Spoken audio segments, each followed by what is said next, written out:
पुणे नाशिक महामार्गावर कळंब येथील बायपासवर ट्रॅक्टर आणि कारचा भीषण अपघात झाला।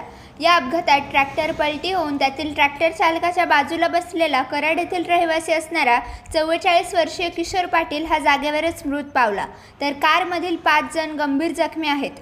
गेल्या काही दिवसांपासून या महामार्गावर जे अपघातांचे सत्र सुरू आहे त्याच्यामुळे नागरिक चांगलेच संतापले आहेत। पुणे नाशिक महामार्ग विभागाने आता त्वरित याची दखल घेऊन या महामार्गावरील असणाऱ्या त्रुटी दूर करून हे अपघातांचे सत्र बंद करावे अशी मागणी होत आहे।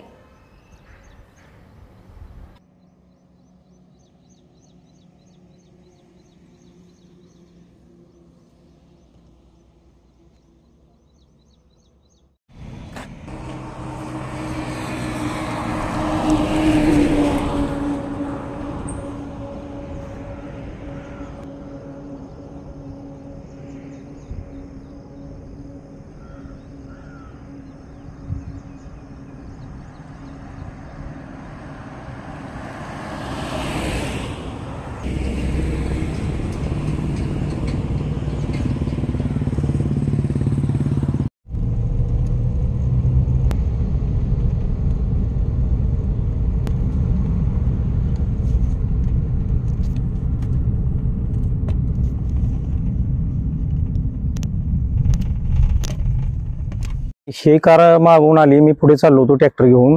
ह्या कारने मागून मला धडक दिली त्या माझ्या ट्रॅक्टरला। ट्रॅक्टरचा टायर फुटला। माझा मित्र माझ्या बरोबर माझ्या शेजारी बसला होता, त्याची डेथ झाली ह्या कारने धडक दिल्यामुळे। कारचा सरासरी कारचं स्पीड 120-130 असेल, एवढ्या स्पीडमध्ये येऊन आमच्या ट्रॅक्टरला त्यांनी धडक दिलेली आहे।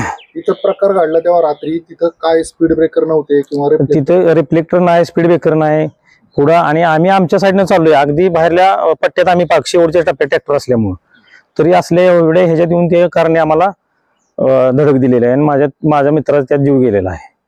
तिथं काहीतरी करणं गरजेचं आहे।